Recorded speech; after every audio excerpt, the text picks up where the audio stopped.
부드럽게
주의 크신 사랑 알게 하셨네. 주님께 감사하리라. 언제나 주님께 감사하리라. 오늘 본문은 이제 마가복음 이제 마지막 4장 마지막 부분인데요. 이제 이 부분부터 예수님이 제자들에게 좀 신경을 쓰시는 대목이 보여집니다. 예수님이 이 공생의 3년을 지내시는 동안에 가장 관심을 쏟으신 곳은 제자들이었습니다. 12제자. 그 외에도 많은 제자들이 있었지만 특별히 12제자에게 초점을 맞추셨는데요. 특별히 3년 동안 동거동락을 하셨죠. 숙식을 같이 하셨습니다. 3년 동안 공동생활을 하신 거죠. 그러면서 모든 일상을 훈련의 과정으로 삼으셨습니다. 오늘날 같이 교회에 와서 한두 번 이렇게 공부하는 게 아니고 일상의 모든 과정, 삶을 나누면서 제자들에게 이렇게 뭔가를 가르치시고 보여주시고 그들을 훈련시키신 것입니다. 그런 관점에서 오늘 이 본문도 잘 이 사건을 들여다볼 필요가 있습니다. 오늘 본문은 제자들이 예수님과 함께 배를 타고 호수 반대편으로 가는 가운데 일어난 사건입니다. 갑자기 큰 광풍이 불고 파도가 거세게 일어나서 이 배를 위협을 해서 이 물길이 배 안까지 밀고 들어왔습니다. 이 갈릴리는 이 지형상 갈릴리 호수죠. 사실 호수인데 바다라고 그럽니다. 바다 같은 호수예요. 근데 이제 지형상 이제 그 돌발성, 이 광풍이 부는 지역입니다. 예수님이 타고 간 배는 그렇게 큰 배는 아니었으리라고 상상을 할 수 있고요. 근데 이제 예수님의 12제자와 예수님, 그 외에 또 이렇게 배를 모는 분이 있다면 최소한도 13명 이상이 탔으리라고 본다면 배가 이미 작은 배가 꽉 차 있을 것입니다. 근데 큰 광풍이 일어나니까 이 배가 이제 좌초, 침몰 직전에 놓인 겁니다. 이 배에 타고 있는 이 제자들은 주로 과거의 직업군이 어부들입니다. 어부. 그렇다면 어부 생활로 잔뼈가 굵은 사람이라면 이 풍랑, 이 파도와 많이 싸워본 경험이 있기 때문에 웬만한 파도로는 두려워하지 않았을 것인데 오늘 이 본문에 보면 매우 무서워했다는 걸 보면 상당한 큰 광풍이 불고 파도가 친 것으로 보여집니다. 자, 먼저 생각해 볼 것은 이 사건의 출발점입니다. 35절인데요. 그날 저물 때 제자들에게 이르시되 우리가 저편으로 건너가자 하시니. 자, 배를 타고 저편으로 건너가자고 제안하신 분이 누구인가? 바로 예수님이십니다. 그런데 문제가 터졌다는 거예요. 이건 의외죠. 그동안 예수님과 함께한 여정은 막힘이 없었습니다. 그야말로 승승장구, 실패와 거리가 멀었죠. 그런데 갑자기 광풍이 일어나서 큰 좌초의 위기에 빠진 겁니다. 무엇보다도 주님이 제안하신 일인데 일이 이렇게 꼬인 겁니다. 우리가 그런 일이 있죠. 말씀대로 살려고 살았는데 더 어려움이 왔다는 거예요. 또 이것은 언제 일어난 것입니까? 주님이 동행하시는 가운데 일어난 일입니다. 36절을 보면 그들이 무리를 따라 예수를 배에 계신 그대로 모시고 가매 다른 배들도 함께 하더니. 이 배는 지금 주님이 타고 계신 배인데 이제 풍랑이 일어났다는 거예요. 가끔 비행기를 탈 때 성도들을 만나 같이 탈 때가 있습니다.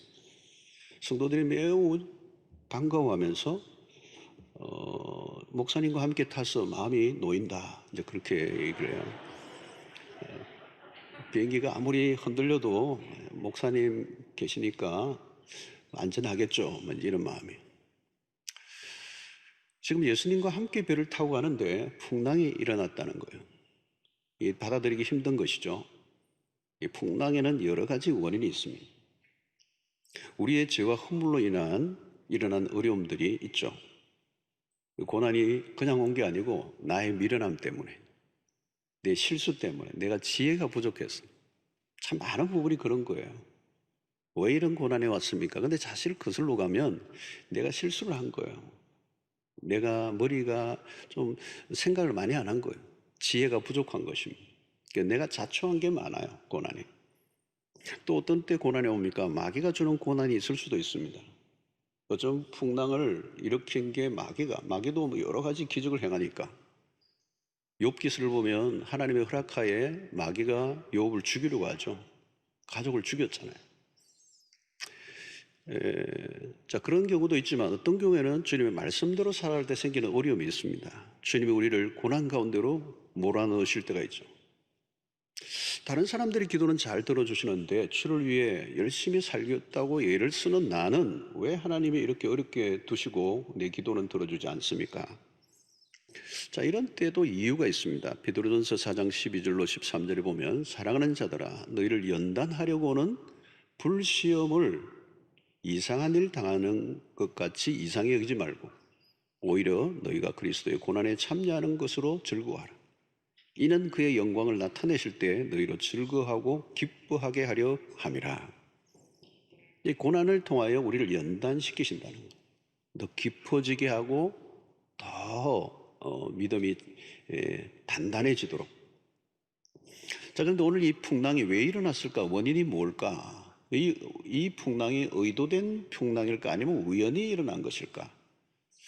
자, 그러면 예수님이 건너가자고 하셨다면 이것은 우연이기보다는 의도된 풍랑으로 보여집니다. 전개되는 스토리를 보면 예수님이 제자들과 강을 건너고자 하신 목적이 있는 거예요. 예수님이 이 사건을 통해 의도하신 게 분명히 있습니다. 제자들에게는 당황스러운 사건이에요. 조금 전만 해도 어떤 일들이 일어났습니까? 앞부분을 보면 예수님은 가는 곳곳마다 기적을 일으키시고 사람들이 구름대처럼 모였습니다. 예수님의 인기가 상승곡선을 그린 거죠. 자, 이때 예수님을 따라다니는 제자들에게는 어떤 일이 있습니까? 내가 모시고 있는 스승에게 이런 기적이 나타나고 사람들이 쫓아다니니까 흥분되지 않았겠습니까? 신이 나지 않았겠습니까? 내가 예수님을 따라 나서기로 한 게 참 잘한 것 같아. 예수님이 제자 된 게 너무 훌륭한 선택이었어. 아마 흥분이 가라앉지 않은 상태에서 이 배를 탔어요. 그리고 강 건너편으로 가면 틀림없이 또 다른 사람들이 소문을 듣고 막 몰려오고 환호를 할 거라는. 자, 그런 생각을 하고 배를 탔는데 갑자기 광풍이 일어나 죽기 직전까지 간 겁니다. 자, 이것은 은근히 예수님이 제자들에게 의도한 게 있어요. 그들에게 찬물을 끼얹는 일이 일어난 것입니다. 주님의 의도가 분명해 보입니다. 고난은 믿음을 달아보는 좋은 저울이 됩니다. 모든 것이 잘 나갈 때는 잘 알 수가 없어요. 그런데 고난으로 훈련되지 않은 사람은 고난이 오면 주님을 버릴 가능성이 많아요.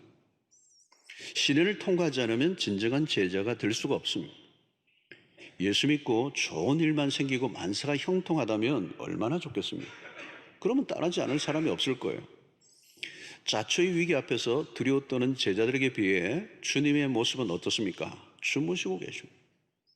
여기서 무엇을 느끼고 있습니까? 주무시는 예수의 모습은 육체를 입고 오신 예수의 모습입니다. 얼마나 피곤하셨으면 그 풍랑 가운데 제자들은 죽겠다고 그러는데 예수는 주무시고 계십니다. 육체를 입고 오신 그리스도가 얼마나 지쳐 있는가를 보여줍니다. 심각하게 배가 흔들림에도 주무셨다는 것은 그동안의 사역이 경무였다는 거예요. 지금 꿀잠을 즐기고 계시는 거예요. 그런데 제자들은 주님의 그런 사정을 전혀 고려하지 않습니다. 자신들이 죽게 되었는데 왜 주무시고 계시느냐? 당신 너무 무책임한 거 아닌가? 자, 여기 보면 참 제자들이 아직도 믿음이 연약하고 어리다는 걸 보여주는 거죠. 자신들이 당한 상황에만 급급하고 있는 것입니다. 여기서 한 가지 우리가 더 생각해 볼 수 있는 것은 무엇입니까? 주님이 피곤하여 주무시기도 하지만 한 가지 더 중요한 것은 제자들에게 이 풍랑으로 인하여 제자들이 어떻게 반응하는가를 보고 싶어 하신 겁니다. 지금은 제자 훈련 중이라고 그랬습니다. 풍랑은 좋은 학습 교재예요. 거대한 풍랑 앞에서 믿음의 실체가 드러나고 있습니다.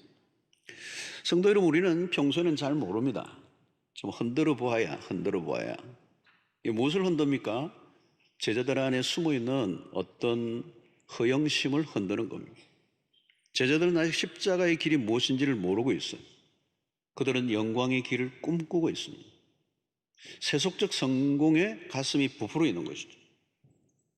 우리는 이 복음서를 보면서 계속해서 제자와 군중은 구별되고 있다는 겁니다.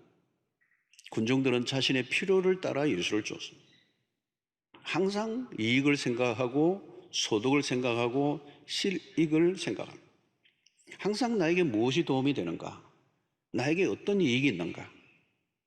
이런 종종 주님은 우리를 테스트합니다. 왜 교회를 다니는가를 물어요. 여러분, 왜 교회를 다니십니까? 예수를 왜 믿으시죠? 왜 기도하십니까? 왜 봉사를 하십니까? 여러분, 여기서 우리의 신앙의 순수성을 언제나 확인해야 합니다. 믿음을 빙자한 자신의 목적을 이루고자 하는가? 그렇다면 군중입니다. 그러나 믿음의 길을 걸어갈 때 우리에게 기꺼이 어려움이 오는 것을 감수하고 그리스도를 쫓으려고 하는가? 언제나 우리에게 확인해야 할 것은 믿음에 불순물이 끼어들지 않도록 하는 것입니다. 순수한 믿음, 순수한 믿음. 믿음이라고 해서 다 같은 믿음이 아니죠. 아주 순수한 믿음을 가지기를 원하시면. 자, 우리의 삶에는 예기치 않게 풍랑이 일어나죠. 그때 우리 안에 숨어 있는 것들이 드러난다는 거예요. 주님의 의도가 여기 있는 거예요. 믿음의 시험대에 올려놓은 것입니다. 풍랑을 통하여. 그래서 우리의 믿음이 진짜인가 가짜인가. 시련의 광풍이 아니면 믿음의 상태를 점검하기 어렵습니다. 주님은 종종 우리의 삶을 흔드십니다. 목적은 믿음의 대상이 무엇인지를 확인하기 위해서는 흔들리지 않는 것을 바라보라는 것입니다. 여러분, 세상의 모든 게 다 흔들리죠. 내가 믿고 의지하는 사람 다 흔들려요. 권력을 가지고 있으면 흔들리지 않습니까? 더 흔들립니다. 높은 곳에 올라갈수록 더 심하게 흔들리죠. 온 힘을 다해 붙들어 매고 흔들리지 않으려고 하지만 오히려 그럴수록 송두리째 뽑히게 됩니다. 여러분, 우리의 신앙훈련의 가장 중요한 레슨입니다. 주님은 제자들에게 가득 찬 허영, 허영심, 십자가와 반환한 길을 걸어가고자 하는 그 모든 속성을 다 제거하시고 그들 안에 있는 거품을 제거하고 애어를 제거하고 그리스도의 제자의 길을 걸어갈 수 있도록 풍랑을 통하여 그들을 한번 흔들어내시는 모습을 오늘 이 장면에서 우리가 보게 됩니다. 자, 그런데 이 제자들은 이 풍랑 앞에 믿음을 드러내는데 실패합니다. 제자훈련에 실패해요. 40절에 보면 이에 제자들에게 이르시되 어찌하여 이렇게 무서워하느냐? 너희가 어찌 믿음이 없느냐 하시니. 예수님은 제자들에게 굉장히 단호한 말씀이지만 그러나 부드러운 목소리로 지금 말씀을 하세요. 왜 무서워하느냐? 어찌 믿음이 없느냐? 여러분, 이 두 대목은 매우 중요해요. 두 가지는 연결되어 있습니다. 왜 무서워하느냐?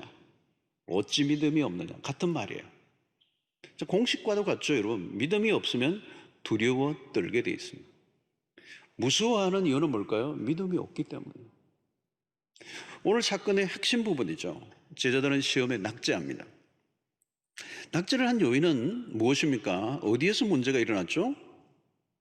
아주 여기 오늘 이 본문의 핵심적인 것은 제자들은 예수님과 함께 배를 타고 건너가고 있지만 한 공간에 있지만 그리고 그동안 예수님을 따르기도 했지만 예수가 누구인지를 몰랐기 때문입니다. 제자들은 파도보다 주무시는 예수를 주목해야 했습니다. 제자들은 예수님이 주무시는 모습을 불신앙의 눈으로 바라보았습니다.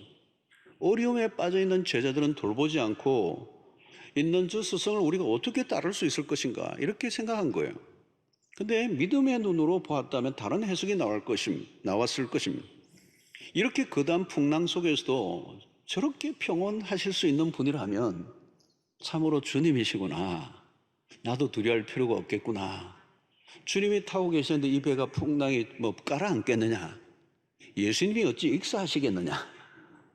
이런 생각을 하고 오히려 같이 우리도 자자 이래야 됐을 거예요. 여러분, 호수 저편으로 건너가자 하신 분이 누구입니까? 예수님이십니다. 지금 이 바다를 건너가자고 제안하신 분이 그리스도예요. 그러면 끝난 것입니다. 내가 내 스스로 나선 길이 아니라 주님이 가자고 해서 나선 길이라면 걱정할 거 없다는 거예요. 주님이 부르신 길을 걸어가면 그 다음은 모든 것이 주님의 영역입니다. 주님이 책임지실 것입니다. 주님은 우리를 부르실 뿐만 아니라 책임을 지시는 분이십니다. 그러니까 여러분, 우리가 소명의 자리에서 아주 중요한 것은 내가 하고 싶어서 하는 게 아니고, 내가 가고 싶어서 간 길이 아니고, 주님이 가라고 하신 길이냐는 거예요. 주님이 하라고 하신 일이냐는 거예요. 주님이 나를 부르셨느냐는 거예요. 그러면 그 다음은 하나님에게, 주님의 영역으로 넘어가는 것입니다. 그래서 오늘 본문에서 나타나는 모든 사건들은 일종의 세트장과 마찬가지예요. 이 세트를 통하여 뭘 하기를 원하십니까? 예수님이 누구이신가를 드러내고자 하시는 것. 그 셈 파도, 이것도 일종의 세팅에 불과해요. 세트에 불과라는 말이죠. 예수 그리스도가 누구인지를 드러내기 위해서. 그 제자들은 일어난 파도보다 그리스도에게 고정해야 이 문제로부터 빠져나오는 길이 열리는 것입니다. 자, 예수 그리스도는 그러면 누구입니까? 39절에 보니까 예수께서 깨어 바람을 꾸짖으시며 바다더러 이르시되 잠잠하라 고요하라 하시니 바람이 그치고 아주 잔잔하여 지더라 그랬어요. 놀라운 광경이죠. 창세기 1장의 천지 창조를 연상하게 하는, 모든 것이 하나님의 통치 아래에 있다는 것. 예수님은 바람을 꾸짖으시고 바다를 향해 명령하셨어요. 한 말씀 하시니까 모든 상황이 뒤집어진 것이죠. 그는 누구이십니까? 그는 누구이세요? 오늘 41절에 보니까 그들이 심히 두려워하여 서로 말하되 그가 누구이기에 바람과 바다도 순종하는가 하였더라. 그가 누구이기에. 자, 제자들은 아직 예수님을 따르고 있지만 그가 누구인지를 모르는 것입니다. 그동안 제자들에게 보여주신 일이 얼마나 많습니까? 짧은 시간이지만 그 제자들인 눈앞에서 주님이 일으키시는 기적을 보았습니다. 하나님의 말씀을 들었어요. 그런데 그들은 무엇을 배웠죠? 그 주님으로부터 나온 능력이 어디로부터 나온 것인지, 누구이기에 그런 기적을 행하셨는지 제자들은 아직 눈이 열리지 않았습니다. 사랑하는 성도 여러분, 우리 신앙의 길에 매우 중요한 것은 영의 눈이 열리는 것입니다. 영의 눈이 열리면 무슨 일이 일어납니까? 하나님이 누구이신지를 알게 된다는 거예요. 여러분, 아무리 공부를 많이 해도 영의 눈이 열리지 않으면 소용이 없어요. 그리스도가 누구이신지 모르면 모든 것은 꽝이라는 거예요. 여러분, 제자들을 보면 꽤 오랜 시간이 걸립니다. 믿음이 자라가기에는. 왜? 예수님에 대한 오해가 계속돼요. 여러분, 예수님을 믿는다는 것은 그냥 교회를 몇 년 다녔느냐가 중요하지 않습니다. 예수 그리스도가 누구이신지를 알아가는 삶이에요. 성경의 대주제는 뭡니까? 창세기부터 요한계시록까지 성경은 끊임없이 그리스도가 누구이신가에 초점을 맞추고 있어요. 그래서 마가복음 우리가 처음 시작할 때 1장 1절부터 시작했습니다. 1장 1절을 가지고 제가 설교를 했는데요. 무엇이라고 말합니까? 하나님의 아들 예수 그리스도의 복음의 시작이라. 그러니까 마가복음의 1장 1절이 왜 중요한가 하면 마가복음이 얘기하려고 하는 핵심이 오늘 1절에 있는 거예요. 무엇입니까? 한 분에게 집중하고 있습니다. 한 분. 오늘도 마찬가지. 성경을 읽고 있는 독자들에게 성경이 우리에게 말씀하려고 하는 것은 그리스도가 누구이신가요? 우리를 어디로 인도하고자 하는가? 바로 예수 그리스도라는 거예요. 풍랑이는 사건을 통하여 예수님이 제자들에게 보여주시고 하신 것은 뭘까요? 예수 그리스도는 누구이신가라고. 자, 오늘 우리가 신앙생활을 하면서도 마찬가지입니다. 동일합니다. 우리의 삶에 일어나는 모든 것들을 통하여 우리가 관심을 가지는 것은 어떤 내 문제가 풀리고 해결되고 기적이 일어나는 것이 아니라 그 일을 통하여 내가 믿는 예수는 과연 누구이신가라고 하는 것입니다. 자, 제자들이 두려워 떨었던 이유가 뭡니까? 풍랑 때문입니까? 아닙니다. 그리스도가 누구이신지 몰랐기 때문에. 내가 누구인지를 알려고 하면 여러분, 그리스도가 누구인지를 먼저 알아요. 하나님이 누구이신지 모르면 내가 누구인지를 알 길이 없습니다. 내가 누구인지 알지 못하는데 내가 어떻게 살아야 되는 것을 어떻게 알 수가 있겠어요?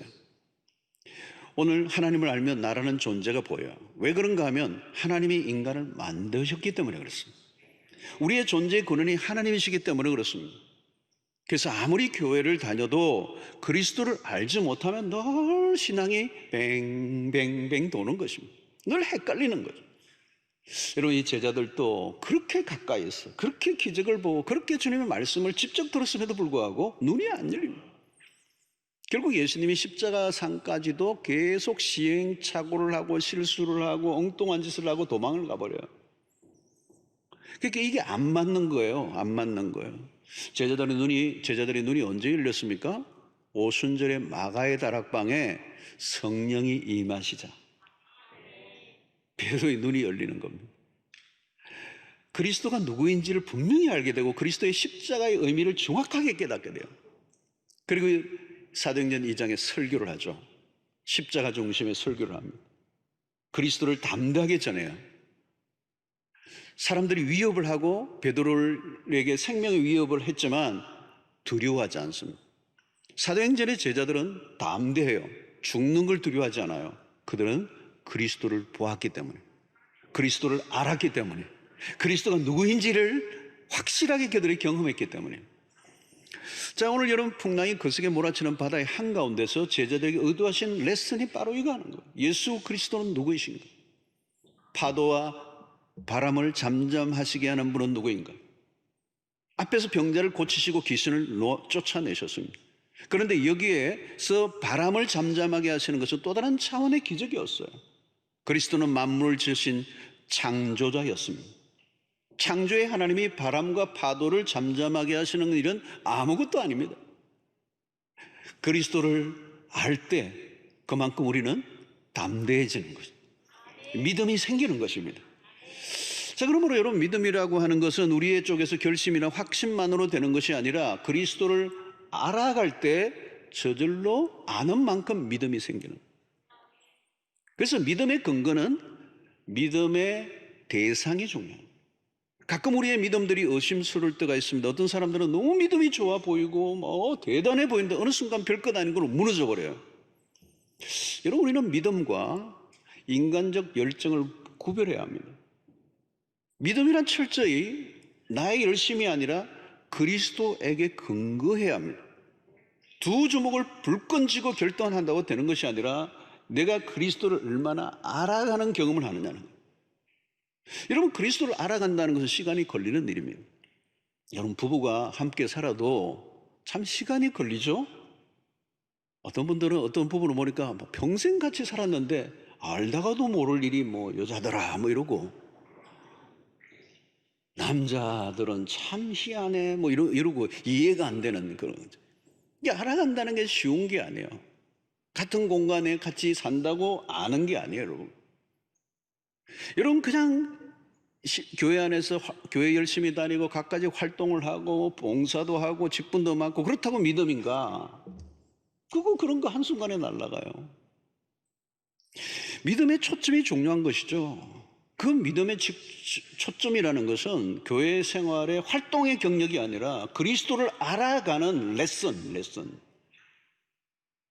양육 과정을 뗐다고 되는 것도 아니고요. 선교지를 아무리 많이 왔다가 해도 마찬가지예요. 그것으로 믿음을 설명할 수 없어요. 그런 과정들을 통하여, 일련의 여러 가지 과정들을 통하여, 어떤 사건들을 통하여 내가 그리스도를 알아가는 경험을 했다면, 그리스도와의 관계 안에서 그것이 더 내가 그런 일들을 통하여 관계가 깊어졌다면 그게 이제 믿음이죠, 믿음. 사랑하는 성도 여러분, 우리의 신앙의 여정은 별일이 다 일어나요. 고비고비, 그리고 사건들, 수없는 위기들을 통과하게 됩니다. 그때 가장 중요한 레슨은 뭘까요? 이 일을 통하여 하나님이 어떤 분이신가요? 자, 여러분, 오늘 보면 인생의 파도가 밖에 일어날 때 사실 개인적으로는 굉장히 힘들지만 그런 사건을 통하여 우리는 하나님을 경험하게 되고 하나님을 알아가게 돼요. 여러분, 우리의 인생은 바다 위에 떠 있는 작은 조각배와 같아요. 배들이 아무리 커도 바다의 한가운데 나아가면 이려 편조와 같습니다. 평소에는 우리가 자신만만하게 살아가지만 우리의 인생이 거대한 풍랑이 밀어닥치면 우리는 초라해지는, 너무도 연약한 존재라. 내 힘으로는 도무지 해결할 수 없는 그 막다른 길로 내몰릴 때 우리가 무엇을 바라보느냐는 거죠. 절체절명의 순간에 우리가 할 일이 뭐냐는 거예요. 이 풍랑 가운데 제자들이 한 일은 뭐예요? 예수님을 깨우는 것이었어요. 38절에 보니까 예수께서는 고물에서 베개를 베고 주무시더니 제자들이 깨우며 이르되 선생님이여 우리가 죽게 된 것을 돌보지 아니하시나이까 하니. 자, 제자들은 예수님을 오해하고 있어요. 자신들이 지금 당하고 있는 어려움에 그냥 내버려 두신 냉혹하신 신, 왜 우리를 돌보지 않습니까? 그러나 이것은 오해죠, 오해. 우리 주님은 제자들을 신실하게 돌보고 계시고요, 방관하지 않으시는 분이시고요, 그분은 선한 목자가 되시는 분이시고요. 어느 정도까지 우리를 돌보시는 분입니까? 요한복음 10장 11절을 보면 나는 선한 목자라. 선한 목자는 양들을 위하여 목숨을 버리거니와. 사실 이것이 십자가로 인하여 완성된 것이죠. 십자가로 인하여 완성된 생명을 버리실까지 우리를 돌보시는 목자, 목숨까지 내어놓으시는 선한 목자이심을 이 제자들은 지금 전혀 인식하지 못하고 있기 때문에 이 어려운 가운데서도 그들은 힘들어하는 것입니다. 두려워하고 있는 것입니다. 자, 여러분, 우리는 2020년을 보내면서 한 해 내내 코로나19로 모두가 어려움을 당하고 있습니다. 어쩌면 코로나 바이러스 19라고 하는 이 거대한 코비드, 이 팬데믹이라고 하는 거대한 파도가 밀어닥쳤어요. 삶의 많은 것들이 무너지고 난파를 당했습니다. 삶의 자초 위기에 놓여 있는 분들이 많고 위기 상황에 빠져 있습니다. 이게 여러분 연초부터 계속되니까 지금도 뭐 연말 되니까 또다시 뭐 이렇게 막 전운이 감돌고 있는 거예요. 저는 오늘 많이 안 오실 것 같은데 이렇게 많이 오셨어요. 서울 경기권은 지금 아주 그냥 비상사태. 여러분, 힘들다는 얘기가 여기저기서 많이 들려옵니다. 사실 죽겠다는 아우성들이 들리죠. 바이러스의 기세는 좀처럼 꺾이지 않고 이게 계속되면서 우리 안에 신음이 깊어진 것입니다. 이 광풍을 우리는 어떻게 할 수 있을까? 이 광풍이 어디로부터 온 것입니까? 우리는 그 원인을 찾기보다는 일어난 이 광풍에 우리는 어떻게 반응해야 하는가? 여기서 우리는 우리의 시선이 중요한 것입니다. 오늘 제자들이 풍랑 가운데서 이 시선이 파도에 집중해 있었어요. 파도를 바라보고 파도가 점점 커져 오니까 죽는다고 소리를 지르는 것입니다. 여러분, 믿음은 다른 게 아니에요. 시선을 어디에 둘 것인가요? 일어난 상황보다 그리스도를 바라보는 훈련. 오늘 본문의 핵심에서 이 사건의 핵심은 기적은 아니에요. 기적이 아니에요. 파도를 잠재우고 위기를 벗어나게 한 상황이 주제가 아니에요. 파도는 여러분 한 번 또 잠재워줘도요, 또 파도가 오는 게 바닷가예요. 우리 인생의 파도가 한번 지나가면 그걸로 끝나는 게 또 다른 파도가 와요. 그러면 또 그냥 죽겠다고 소리를 질러야 하는 이 연속의 반복이 우리의 삶이 되어서는 안 돼요. 어떤 파도가 오더라도 그 말씀 한마디로 잠잠게 하신 그리스도가 우리의 주님이시라는 것. 예수 그리스도가 행하신 능력보다 능력을 행하신 그리스도를 바라보라는 것. 여러분, 기적은 다른 종교에서도 있어요. 절에서 100일 기도하고 애 낳은 사람도 있더라고. 우리의 관심은 기적이 아니에요. 하나님은 어떤 기적도 행하실 수 있는 분이에요. 그러나 기적보다 더 중요한 것은 기적을 행하시는 전능하신 하나님, 그분이 우리의 구원자이시고 그분이 우리의 목자이시고 우리를 돌보시기 위하여 생명까지 내어놓으시는 분이시고, 여러분, 그리스도를 믿고 따라갈 때도 풍랑이 일어날 수 있다는 거예요. 폭풍이 닥칠 때가 오더라도 너무 당황하지 말라는 거예요. 위기의 때가 하나님의 역사를 경험할 수 있는 좋은 때입니다. 우리가 확인할 것은 그리스도예요. 우리는 세상의 것들이 흔들릴 때 빨리 눈치를 채야 합니다. 그리스도를 더 굳게 붙들라는 신호라는 거예요. 여러분, 신앙의 길을 나섰다면 다른 것은 몰라도 예수를 더 깊이 알아가고 나와 동행하시는 분이 누구이신지를 모른다면 우리는 한순간에 혼란에 빠질 수밖에 없기 때문에 별일이 다 일어나도 우리의 시선을 오직 그리스도에게만 집중한다면 우리는 승리할 것입니다. 그래서 여러분, 예수님을 알아간다는 것은 무엇을 의미합니까? 알아갈수록 그분을 더 신뢰하게 된다는 것. 그래서 여러분, 여기서 믿음이라는 단어와 신뢰라는 단어를 조금 구분할 필요가 있어요. 믿음이 곧 신뢰죠. 그런데 믿음과 신뢰의 차이는 무엇입니까? 우리가 그 믿을 때 믿는다라고 하는 것을 구체화시킨 게 사실은 신뢰예요. 신뢰한다는 건 뭘까요? 모든 것을 내어 맡기는 겁니다. 어떻게 맡길 수가 있죠? 그분이 우리의 하나님이시고 주가 되시고 전능하신 분이시고 우리를 사랑하시는 분이시기 때문에, 그분은 모든 우리의 문제를 다 해결할 수 있는 전능하신 하나님이시기 때문에 여러분, 신뢰해야 돼요. 믿는다는 건 신뢰예요. 그 신뢰는 하루아침에 생기는 게 아니죠. 믿는다고 그러지만 신뢰를 못하는 경우가 있어요. 여러분, 부부가 함께 살아가는데 30년, 40년 살아왔는데도 서로 잘 몰라. 그러니까 신뢰가 안 돼. 그래서 주머니도 2개를 만들어. 따로따로. 이 돈을 그 인간이 알면 큰일 나. 신뢰할 수 없으니까 맡기지를 못하는 거죠. 철저히 경계를 하는 거죠. 선을 끊는 것이죠.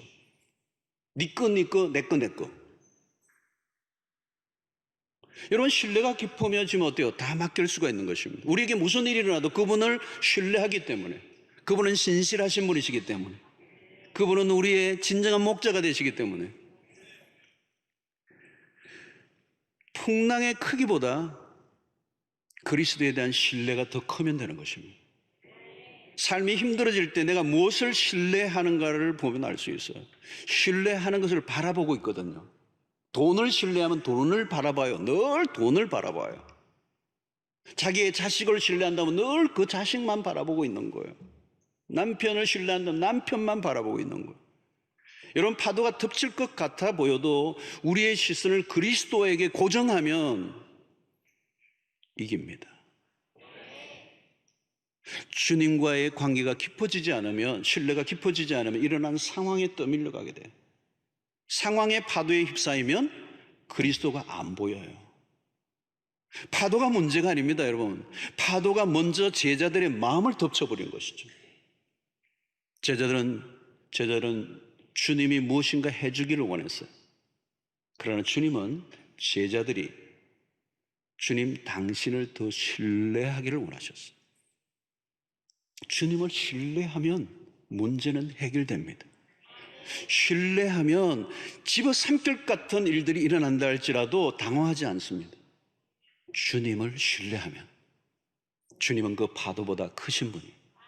주님은 우리에게 일어난 상황보다 훨씬 더 위대하신 분이시기 때문에, 그러므로 여러분, 우리의 삶에 중요한 것은 그리스도를 더 알아가는 삶이 목표입니다. 예수 그리스도를 믿고 따라가면 신뢰가 형성되고 그 신뢰가 더 깊어질 때 우리의 삶에 찾아오는 것은 안정감입니다. 그래서 여러분, 그리스도를 오랫동안 믿어오고 그분을 신뢰하며 그 신뢰가 쌓여 있는 분들은 벌써 얼굴에서 나타나요. 웬만한 파도에도 흔들리지 않습니다. 평안합니다. 안정감을 누립니다. 우리는 코로나19의 거대한 파도 앞에서 휘청거릴 때도 있지만 우리의 시선을 다시 주님에게로 고정하라고 주께서 우리를 부르시고 계시는 줄로 믿습니다. 중요한 것은 풍랑이 아니에요. 풍랑 가운데서 우리는 그리스도의 임재를 느껴야 합니다. 그래서 오늘 이 본문에 보면 배 안에 함께 타고 있다는 것은 동행이에요. 분명히 주님은 함께 동행하고 계세요. 그런데 뭘 못 느껴요? 임재를 못 느끼는 거예요. 주님이 우리와 임재하고 계신다. 주님은 우리와 함께 하고 있다는 그 사실에 대한 믿음이 약했던 것이죠. 그런데 이 믿음이 하루아침에 자라는 건 아니에요, 여러분. 그렇잖아요. 우리가 우리의 관계, 우리의 알고 있는 관계들도 하루아침에 만들어지는 게 아니죠. 오랜 세월을 동안에요. 조금씩 만들어요. 저는 믿음도 마찬가지라고 생각해요. 한꺼번에 확 자라면 좋겠는데 그렇지 않고 조금씩 자라는 거예요. 근데 여러분, 세월이 흐른다고 조금씩 자라는 건 아니에요. 우리의 믿음의 방향성이 중요한 것입니다. 우리의 초점을 그리스도에게 둘 때, 그래서 우리에게 삶의 모든 사건과 일들을 단순한 지식과 이론으로 습득하는 것이 아니라 그분을 경험적으로 경험하면서 사건과 일들 속에 고난을 통하여 하나님을 경험하면서 우리는 조금씩 믿음이 자라가고 주님에 대한 신뢰가 더 깊어지게 될 때 우리의 믿음이 자랐다고 얘기하는 것입니다. 사랑하는 성도 여러분, 지금도 풍랑은 끝도 없이 일어나고 있습니다. 시련의 물결이 막 일어나고 있고요. 상실의 파도, 실패의 광풍, 끊임없이 불어닥치고 있는 세상을 우리가 살고 있습니다. 어떤 것은 우리를 집어삼킬 것 같고 죽일 것 같은 일들이 일어납니다. 그리고 이 광풍이 언제 끝일지 알 수도 없어요. 우리는 이런 시련과 고통의 광풍 속에서 주님이 원하시는 것은 우리의 믿음을 드러내라고 말씀하시죠.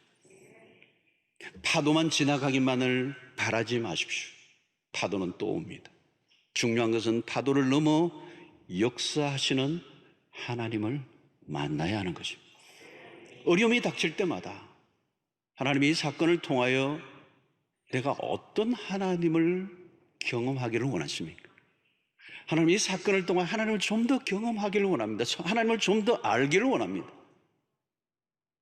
하나님을 더 깊이 알아가는 이 마음을 가지고 사건을 대하고 우리의 삶에 일어난 문제를 대할 때 그 사건 속에서 우리는 파묻히지 않고 그 주님을 응시할 때 그 사건 속에서 하나님이 하나님 되심을 드러내시는 것을 체험하는 역사가 일어나게 되기를 바랍니다. 주님을 알아가면 알아갈수록 우리의 삶의 모든 것이 달라지는 역사가 일어나는 것입니다.